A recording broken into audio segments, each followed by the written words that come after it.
నమస్తే, welcome to square talks.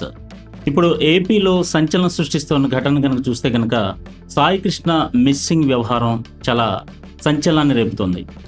So Singapore పర్యటన ముగించుకొని ఏపీ సీఎం చంద్రబాబు నాయుడు హుటాహుటిన ఈ సంఘటన మీద ఒక మీటింగ్ కూడా నిర్వహించారు. దాంట్లో చూస్తే కనుక డీజీపీ, అలాగే AP deputy CM Pawan Kalyan, intelligence chief వీళ్ళందరూ కూడా మీట్ అయ్యారు.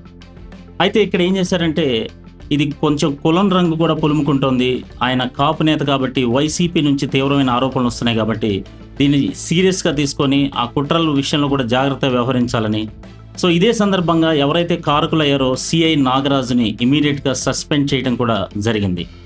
సో ఇక్కడ చర్యలు అయితే తీసుకున్నారు, కానీ ఈ మీటింగ్కి ప్రధానంగా పోలీస్ శాఖ నుంచి మరి హోంమంత్రి అనిత ఎందుకు హాజరు కాలేదు అనేటటువంటి విషయం కూడా ప్రధానంగా చర్చనీయాంశమైంది. ఎందుకంటే ఆమె శాఖ కాబట్టి ఆమె అవైలబిలిటీ లేరా, లేకపోతే ఏ కారణాల రీత్యా ఆమె మీటింగ్లో పాల్గొనలేదనేది చాలామంది నుంచి వస్తున్నటువంటి ఒక ఆరోపణ.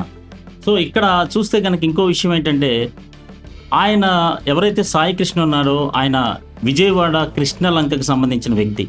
ఇతని మీద గతంలో 22 కేసుల వరకు ఉన్నాయి. ఫోక్సో కేసు కానీ, మర్డర్ కేసు కానీ ఇటువంటివి ఉన్నాయి.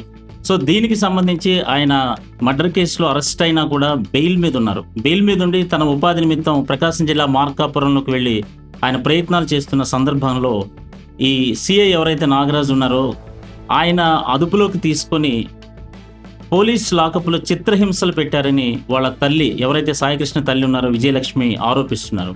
మరి ఈ సందర్భంగా విజయలక్ష్మి ఎన్నోసార్లు కోర్టు చుట్టూ తిరుగుతున్నా కూడా సాయికృష్ణ ఆచూకీ కానీ తనతో కల్పించడం కానీ జరగలేదు.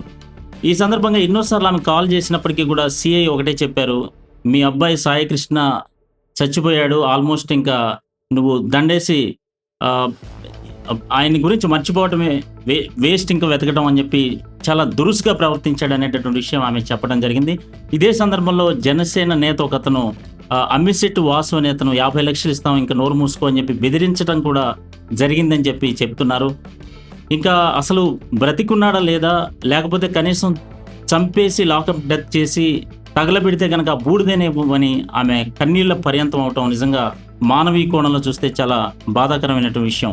సో ఇప్పుడు హైకోర్టులో హెబియస్ కార్పస్ పిటిషన్ దాఖలు చేశారు. జూన్ 29లోగా సాయి కృష్ణ ఎక్కడున్నా సరే హాజరుపరచాలని హైకోర్టు సీరియస్ అయింది. సో ఈ నేపథ్యంలో ప్రభుత్వం తరపు నుంచి చెప్పేది ఏంటంటే 10 స్పెషల్ బృందాలు ఏర్పాటు చేశాము, సాయి కృష్ణని గాలిస్తున్నాము, డెఫినెట్గా దొరుకుతాడన్నట్టుగా వాళ్ళు మాట్లాడుతున్నారు. సో ఇక రాజకీయ కోణంలో చూసుకుంటే కనుక వైసీపీ ఏం ఆరోపిస్తుందంటే ఎవరైతే సాయి కృష్ణ ఉన్నాడో తన కాపు కాబట్టి కాపుల్ని కావాలని హింసించారు, వివక్షకు గురి చేశారు అని చెప్పేసి దీన్ని జనరల్గా పొలిటికల్ పార్టీలు అంటే పొలిటిసైజ్ చేస్తారు.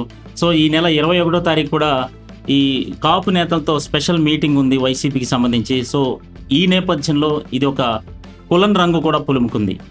సో పరిస్థితి ఎలా ఉంటుందో చూడాలి. ప్రెజెంట్ అయితే కనుక ప్రభుత్వం దీన్ని చాలా సీరియస్గా తీసుకొని ముందుకు వెళ్తుంది. మరి చూద్దాం 29వ తారీఖు హెబియస్ కార్పస్ పిటిషన్ సందర్భంగా మరి సాయి కృష్ణని కోర్టులో హాజరుపరుస్తారా లేదా అన్నది మనం వేచి చూద్దాం.